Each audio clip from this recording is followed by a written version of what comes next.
திருவல்லிக்கேணி பெண் பிள்ளை ரகசியம் 83ஆம் ரகசியம்.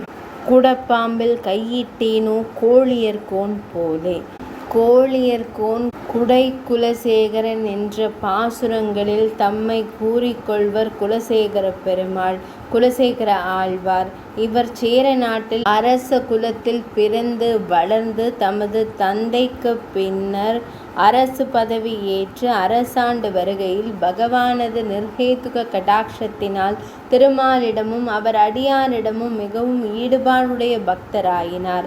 ராமாவதாரத்தில் இவர் அதிமாத்திர பிராவண்யம் கொண்டிருந்தவர் என்பது பிரசித்தம். திருமால் அடியாரான பாகவதர்கள் அரண்மனையில் எவ்வித தடையுமின்றி சஞ்சரித்ததை பொறாத அரசியல் நடத்தும் மந்திரிகள் அரசர் மனதில் இவர்களை தாழ்த்தி காட்ட ஒரு சந்தர்ப்பம் நோக்கி இருந்தனர். ஒரு சமயம் அரண்மனை ஆலயத்தில் பூசிக்கப்பட்டிருந்த ஸ்ரீராமபிரானுக்கு ஸ்ரீராம நவமி அன்று விசேஷமான திருமஞ்சனம் செய்வதற்காக எல்லா திருவாபரணங்களையும் களைந்து ஒரு பெட்டியில் பத்திரப்படுத்தி இருக்க அதிகாரியான ஒரு மந்திரி ஒரு விலை உயர்ந்த மகரகண்டியை எடுத்து ஒளித்து வைத்து விட்டார்.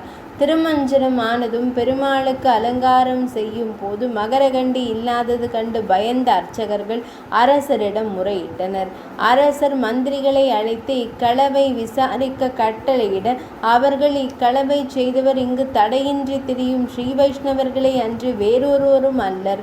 அவர்களை காவலில் வைத்து விசாரித்தால் உண்மை வெளிப்படும் என்று கூற குலசேகர ஆழ்வார் அது கேட்டு கடுங்கோபம் கொண்டு இங்கு வரும் ஸ்ரீ வைஷ்ணவர் எவரும் இந்த ஈன தொழிலை புரிந்திருக்கவே மாட்டார்கள். ஒரு குடத்தில் கொடிய விஷ பாம்பை வைத்து மூடி கொண்டு வாருங்கள், அதில் கைவிட்டு நான் சபதம் செய்கிறேன் என்று கூற கெட்ட எண்ணமுடைய மந்திரி ஒருவன் அப்படியே கொண்டு வந்து வைத்தான். குலசேகர ஆழ்வார் ஸ்ரீ வைஷ்ணவர்கள் பெருமாள் திருவாபரணத்தை களவாடியது உண்மையாயின் இப்பாம்பு என்னை கடித்து கொள்ளட்டும், அவர்கள் களவாடவில்லை என்று நாம் சத்தியம் செய்கிறோம் என்று கூறி தம் கையை குடத்திற்குள் விட்டு அப்பாம்பை தொட அப்பாம்பும் சத்தியத்திற்கு கட்டுப்பட்டு அரசரை ஒன்றும் செய்யாமல் வாளாயிருந்து விட்டது. இது கண்ட மந்திரிகள் வெட்கி பயந்து அரசரின் பாதங்களில் விழுந்து தாங்கள் செய்த சூழ்ச்சியை வெளிப்படுத்தி மன்னிப்பு வேண்ட அரசரும் அவர்களை பெருந்தன்மையுடன் மன்னித்து இந்த ஸ்ரீ வைஷ்ணவர் பால் இனி விரோதம் பாராட்டாது இவர்களுக்கு பணிபுரிவதே உங்கள் குற்றம் தீரும் வகை என்றார். அவர்களும் மனம் திருந்தி பாகவதர்களுக்கு அடியாராயினர். ஆரங்கெட பரர் அன்பர் கொள்ளார் என்று அவர்களுக்கே வாரங்கொண்டு குடப்பாம்பில் கையிட்டவன் என்று இவர் போற்றப்படுவது காணலாம். பெருமாள் திருமொழிக்கு மணக்கால் நம்பி அருளிய தனியன்.